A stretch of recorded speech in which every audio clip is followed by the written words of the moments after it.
Considéré comme le plus grand fleuve de l'Antiquité, l'Euphrate renferme des événements historiques et des secrets qui dépassent la compréhension humaine. Cependant, quelque chose de terrible se produit avec ce fleuve. Chaque année qui passe, il devient de plus en plus sec et de nombreux peuples du Moyen-Orient souffrent déjà du manque d'eau de ce fleuve, qui a toujours été très grand et imposant. Le pire de tout, c'est que les pays baignés par l'Euphrate semblent ne pas être très préoccupés par sa situation et, dans certains cas, agissent même contre la récupération du fleuve. Mais que diriez-vous si je vous disais que cette situation de sécheresse de l'Euphrate n'est pas seulement une grave crise environnementale, mais fait également partie de l'accomplissement de certaines prophéties de la fin des temps? Dans cette vidéo, je vais vous montrer que le livre de l'Apocalypse révèle des informations étonnantes sur l'avenir de l'Euphrate, qui sont directement liées à l'Armageddon, c'est-à-dire à la bataille finale entre Jésus-Christ et Satan et ses démons. La sécheresse de ce fleuve est-elle un signe que nous sommes très proches de l'arrivée de l'Antéchrist? Que se passera-t-il pour l'humanité si l'Euphrate cesse d'exister? Je vais vous apporter ces réponses et d'autres à partir de maintenant. Mais avant de commencer, je vous demande de cliquer sur « J'aime », de vous abonner à ma chaîne et d'activer la cloche de notification, car je veux vous aider dans votre marche avec Dieu tous les jours. D'accord? Alors allons-y. Selon le livre de la Genèse, au chapitre 2, l'Euphrate est l'un des fleuves qui arrosait le jardin d'Éden.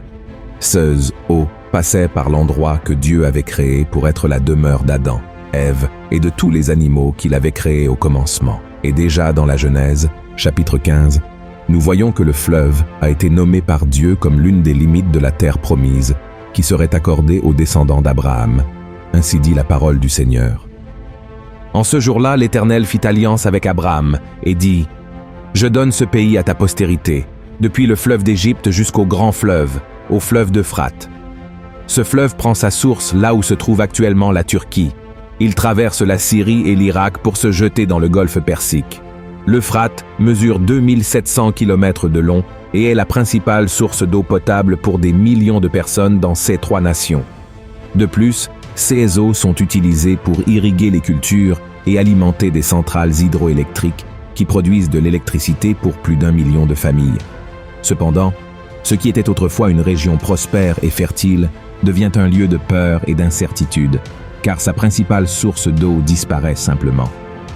Selon les autorités iraniennes qui surveillent la situation de l'Euphrate au cours des 3 dernières années, la saison des pluies dans la région a commencé plus tard et s'est terminée plus tôt, entraînant une réduction drastique du volume d'eau du fleuve. À certains endroits, le lit du fleuve s'est complètement asséché.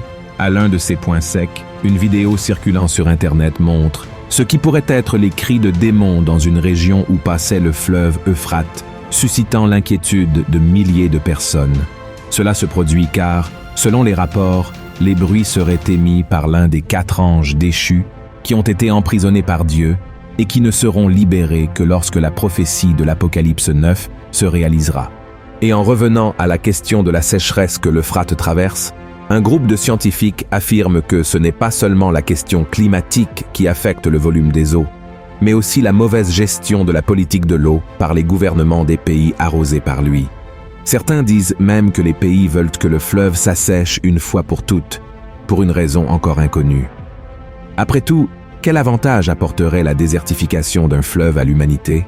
Quel est l'intérêt de ces dirigeants? Il se trouve que c'est avec la mort du fleuve que la prophétie sur l'Armageddon se réalisera.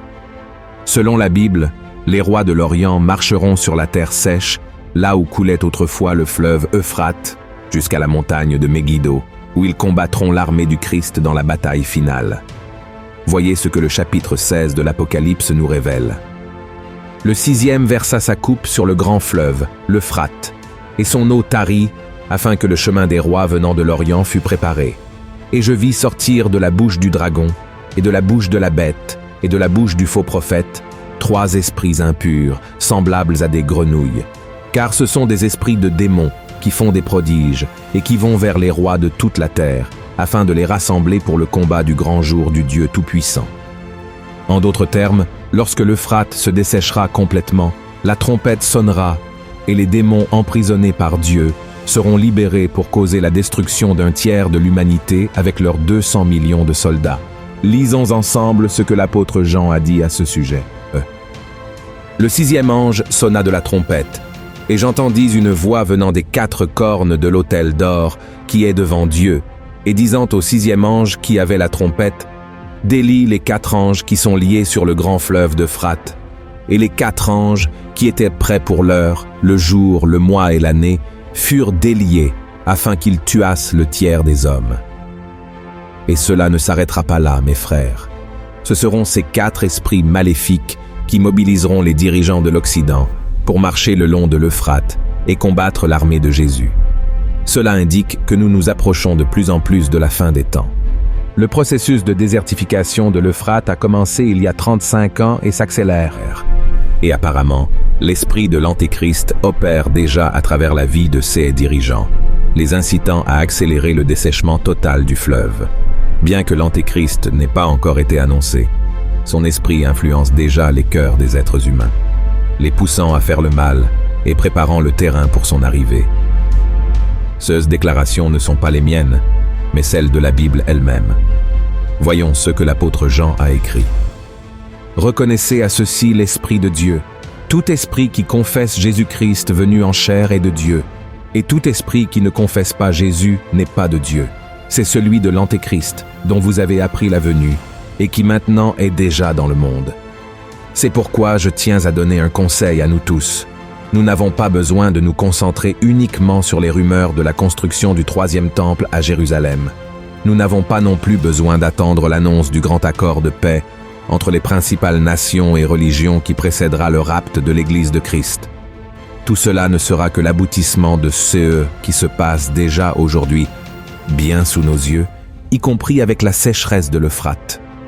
Nous n'avons pas besoin de craindre l'Antéchrist, et encore moins la bataille de l'Armagédon, car la parole de Dieu nous assure que Jésus remportera la guerre contre l'ennemi et le jettera dans le lac de feu qui brûle avec du soufre, où il sera tourmenté pour l'éternité. Je comprends que tout cela puisse être effrayant, mais si nous remettons nos vies à Jésus-Christ et vivons selon sa parole, le Seigneur nous protégera au jour du jugement et nous emmènera vivre l'éternité à ses côtés dans la Nouvelle Jérusalem. Là, nous serons dans un royaume où il n'y aura ni peur, ni douleur, ni mort, ni larmes. Et vous n'avez pas non plus besoin de vous inquiéter de quand tout cela va arriver, mais plutôt d'être attentif à quel côté vous serez quand cela se produira.